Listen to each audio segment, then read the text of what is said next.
Les vraies voix Sud Radio, 17h-20h, Philippe David. Retour des vraies voix avec Philippe Bilger, Jean Dorido et Tom Conan. Le conflit est monté de plusieurs crans entre l'Ukraine et la Russie. En représailles à l'attaque contre le pont Poutine qui relie la Crimée à la Russie, l'armée russe a lancé une campagne de bombardement sur les principales villes d'Ukraine, comme Kiev, Kharkiv, Lviv ou Dnipro, et sur de nombreux objectifs stratégiques. Moscou a reconnu avoir tiré 75 missiles sur le territoire ukrainien, pour un bilan que Kiev évaluait en début d'après-midi à au moins 10 morts et 60 blessés. Ukraine-Russie, craignez-vous une escalade du conflit? Et pour le moment, vous êtes, que je ne me trompe pas sur le bilan, vous êtes 81% à dire oui. Avec nous, Régis Le Sommier, grand reporter à Paris Match, qui vient de rentrer de Russie et d'Ukraine. Régis Le Sommier, bonsoir. Bonsoir. A-t-on franchi un palier avec les frappes russes de ce lundi?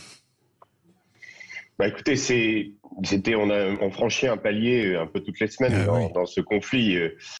Quand on voit déjà l'affaire du pipeline de gaz. Avant, il y avait eu les bombardements autour de la centrale de Zaporijjia. Maintenant, il y a le pont de Kerch qui a été visé. Les frappes, sur toute l'étendue de l'Ukraine, sur toutes les principales villes, les Russes avaient déjà démontré qu'ils en étaient capables. Là, ils nous rappellent en gros que même si leur situation militaire est devenue assez compliquée, pour le moins, ils ont toujours cette capacité de frappe, notamment avec des missiles de longue portée qui peuvent être tirés depuis un sous-marin, depuis la mer Noire, ou depuis d'autres endroits à l'intérieur de la Russie. Donc c'est une manière de dire aussi, parce que vous savez, dans une guerre, il y a un adversaire qui prend l'avantage, un autre qui réplique, et ce qu'on avait vu ces derniers mois, c'était surtout le fait que les missiles de moyenne portée américains utilisés par les Ukrainiens avaient vraiment avaient redonné une forme d'avantage militaire aux Ukrainiens. Je parle en particulier de ce que j'ai pu voir, moi, c'est-à-dire les effets des missiles HIMARS qui seraient, nous a-t-on dit, même du côté russe, on semblait confirmer l'information, responsable de la destruction de la moitié des stocks d'armes russes en Ukraine. Donc un vrai avantage donné aux Ukrainiens qui ont mis longtemps à pouvoir utiliser ces missiles, mais finalement les ont utilisés avec une certaine efficacité et ont pu permettre de reconquérir des territoires. Donc là, c'est une riposte que les Russes rappellent que dans la longue portée, par contre, eux ont un énorme avantage. Donc, vous voyez, c'est toujours un dialogue entre deux adversaires, dialogue qui ne se fait pas par la diplomatie, mais par les armes. On va faire réagir les vrais mots. Philippe Bilger. Je rejoins absolument ce que vient de dire Régis, qui connaît parfaitement les situations russes et ukrainiennes. La question de Sud Radio, en effet, toujours intelligente, bien sûr, en même temps, laisse penser qu'il peut y avoir des paliers encore supplémentaires sur ce plan-là. Mais il est clair que Poutine est un être totalement atypique et qui, en réalité, lorsqu'il est acculé dans ce qui apparaît au moins aujourd'hui comme une sorte d'échec, réagit vigoureusement, violemment. Ça ne veut pas dire qu'on sort du champ de la riposte russe en revanche. Et là, nous aurons besoin de l'avis de Régis comme sur les autres sujets. Est-ce que face à une reculade de plus en plus nette, Poutine serait-il capable de mettre en œuvre des armes nucléaires tactiques, et est-ce que on sortira de la menace qui est délirante pour entrer malheureusement dans un véritable feu nucléaire? Régis Le Sommier, avant de donner la parole aux autres vraies voix pour vous poser des questions, le feu nucléaire tactique, c'est crédible ou pas? Oui, c'est une. En tout cas, Vladimir Poutine a prononcé plusieurs fois le terme. Donc, il y a évidemment une escalade possible, mais je crois pas qu'on, malgré tout, la rhétorique guerrière qu'il peut employer et qu'emploie également le camp ukrainien. On reste dans du conventionnel. Je pense qu'on est encore dans une phase où c'est ce qu'on appelle une guerre d'attrition, c'est-à-dire il s'agit de toucher l'adversaire à tous les niveaux, c'est-à-dire d'affaiblir au maximum d'user, que ce soit au point de vue moral, grâce à des défaites, que ce soit d'un point de vue économique.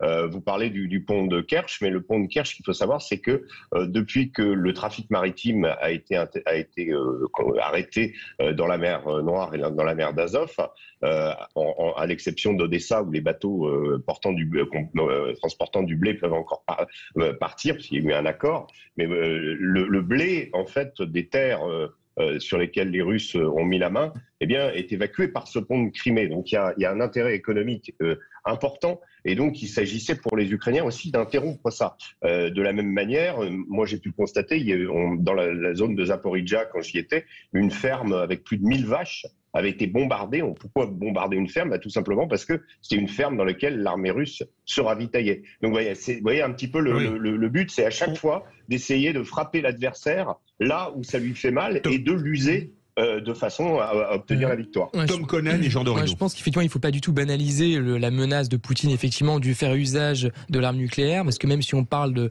d'arme nucléaire tactique, enfin, je veux dire, la dimension tactique n'enlève absolument pas l'horreur et la brutalité intrinsèque de cet usage-là. Donc, il faut quand même toujours le rappeler, évidemment. Et ce que je constate par ailleurs, c'est que tous les tirs très importants qui ont eu lieu, donc, effectivement, ce lundi sur Kiev et beaucoup d'autres villes aussi, pas seulement Kiev, ça a forcé évidemment le camp adverse, le camp ukrainien, à se prémunir contre ce qui pourrait venir par la suite. Et là, je vois dans Le Monde, à 16h50, il y a une livraison imminente d'un système de défense antiaérienne à Kiev par l'Allemagne qui est prévu. Donc là, on voit bien qu'on pousse vraiment le camp ukrainien en ce retranchement, et donc cette escalade souhaitée par Poutine, malheureusement, elle a lieu. Jean Dorido. Oui, non, alors bien sûr que c'est très très angoissant tout ça.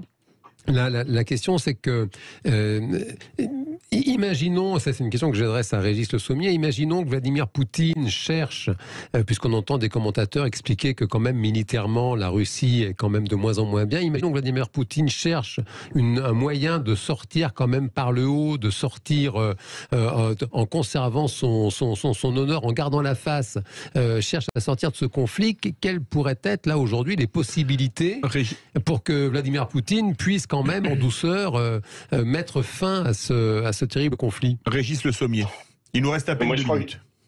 Bon, je vais essayer de synthétiser. Moi, je crois que de ce que j'ai vu en Ukraine, je suis pas du tout convaincu que Vladimir Poutine cherche à sortir de ce conflit, ni même arrêter cette guerre.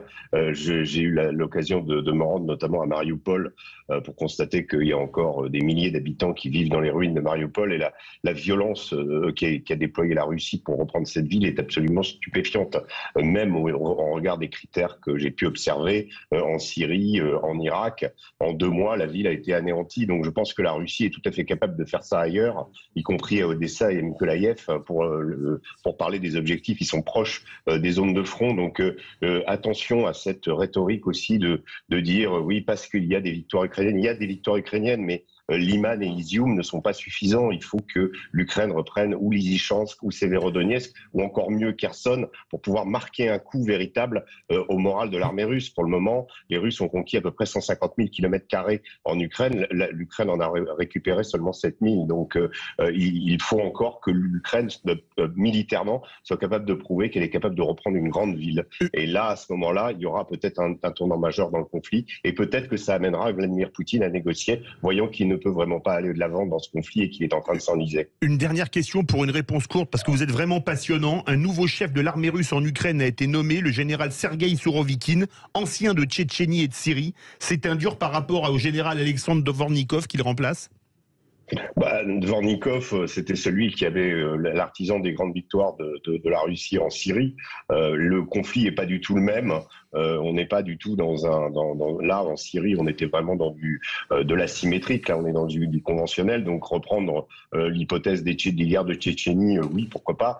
D'un point de vue militaire, en fait, ce qui est important, c'est le langage utilisé par les Russes. Et ce qui est important, c'est Dvornikov, lui, n'a jamais été nommé officiellement. Là, celui-là, ce vétéran des guerres de Tchétchénie, est nommé officiellement. Ça veut dire qu'il y a vraiment un accent particulier. Et je pense que la série de frappes de cette nuit montre qu'on est face à quelqu'un qui est capable d'aller très très loin. Merci beaucoup, Régis Le Sommier. Un plaisir de vous avoir eu aujourd'hui dans Les Vraies Voix, grand reporter qui est allé en Ukraine, en Russie, en Iran, en Afghanistan. Vous êtes allé partout. partout. J'ai la chance de vous connaître. Et même à CNews. Et même à moi CNews. aussi, Et même à Sud Radio maintenant. Et c'est toujours un plaisir de discuter avec vous. Merci beaucoup. Vraiment, merci. Le bilan, le verdict Merci. sur Twitter, Ukraine-Russie, craignez-vous une escalade du conflit? Vous êtes 81% à dire oui. Tout de suite, notre grand débat, pénurie de carburant. Faut-il limiter le droit de grève dans les secteurs stratégiques? Eh bien, vous êtes 68% à dire non.